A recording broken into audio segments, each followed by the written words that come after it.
क्या कहेंगे सर? आचार्य नरेंद्र देव जी, जिन्होंने समाजवादी आंदोलन को आगे बढ़ाया, आचार्य नरेंद्र देव जी ने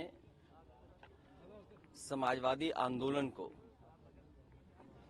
नई दिशा देने का काम किया था। समाजवादियों को बहुत कुछ सीखना है उनके जीवन से। उन्होंने जीवन में जो सिद्धांत दिए हैं उनसे हर बार हम लोग इसीलिए आते हैं कि उन्हें याद कर करके संकल्प लेते हैं। प्रदेश और देश की जितनी भी समस्याएं हैं, चाहे हमारे समाज की हो, आर्थिक समस्या हो या और कोई देश की, सभी का समाधान अगर निकल सकता है तो समाजवादी सोच और समाजवादी विचारधारा से। और इस संकल्प को दोहराते हैं। हमारी कोशिश रहेगी कि आचार्य नरेंद्र देव जी, डॉक्टर राम मनोहर लोहिया, बाबा साहब भीमराव अम्बेडकर और नेताजी ने जो समाजवादी रास्ता दिखाया है उसके लिए संकल्प लेकर के चलते रहेंगे। ग्राउंड ब्रेकिंग सेरेमनी के लिए क्या कहेंगे सर? पीएम आ रहे हैं आज यहाँ पे 10 लाख करोड़ रुपए प्रोजेक्ट को धरातल उतारने। उससे महत्वपूर्ण ये है कि लगभग 60 लाख नौजवानों ने परीक्षा लिखी है और जो खबरें मिल रही हैं और जो सुनने को आ रहा है सोशल मीडिया और अखबारों के माध्यम से, जो चर्चा में है कि पेपर लीक हुआ है। मान लीजिए उसमें 1 लाख बच्चे 100% नंबर पा गए या 10 लाख बच्चे बहुत अच्छे नंबर पा गए, तो क्या सरकार उन सबको नौकरी देगी? और 50 लाख कोई छोटा संख्या नहीं है। उनसे 5 परिवार के सदस्य जुड़े हैं। तो जो लोग कह रहे हैं कि उनकी सरकार में ये सुरक्षित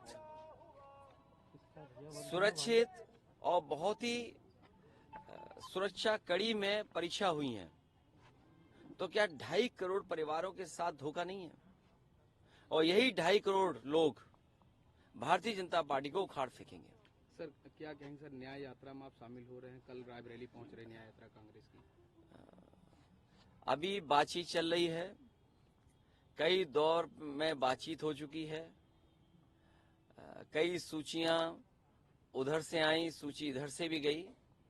जिस समय सीटों का बंटवारा हो जाएगा, समाजवादी पार्टी उनके न्याय यात्रा में शामिल हो जाएगी। कांग्रेस के प्रभारी कह रहे हैं सर कि हम मायावती के संपर्क में है, बातचीत। देखिए, उन बातों को मैं नहीं दोहराना चाहता हूँ। किसी दल का किससे बातचीत है मैं नहीं दोहराना चाहता हूँ।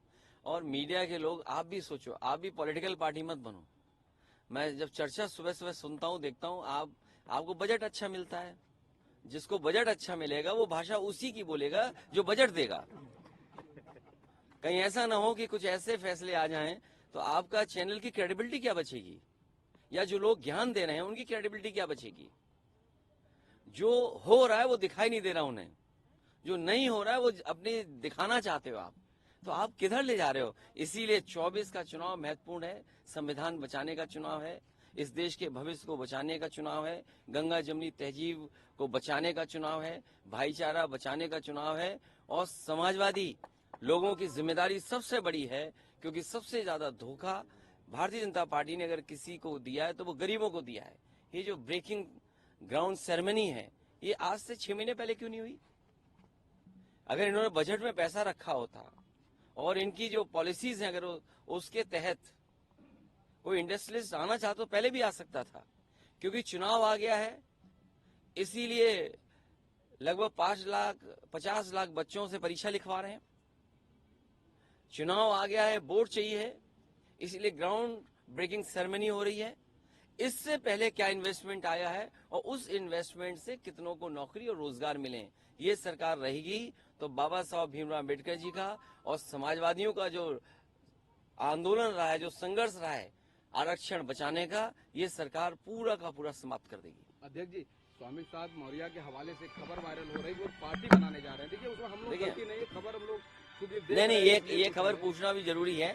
लेकिन इसके साथ साथ जो खबरें आप सुन रहे हैं, हम भी सुन रहे हैं, किसी के मन में क्या है ये कौन सी मशीन बताएगी। और लाभ लेके तो सब चले जाते हैं, लाभ लेके तो सब चले जाते हैं। ठीक, थैंक यू। भैया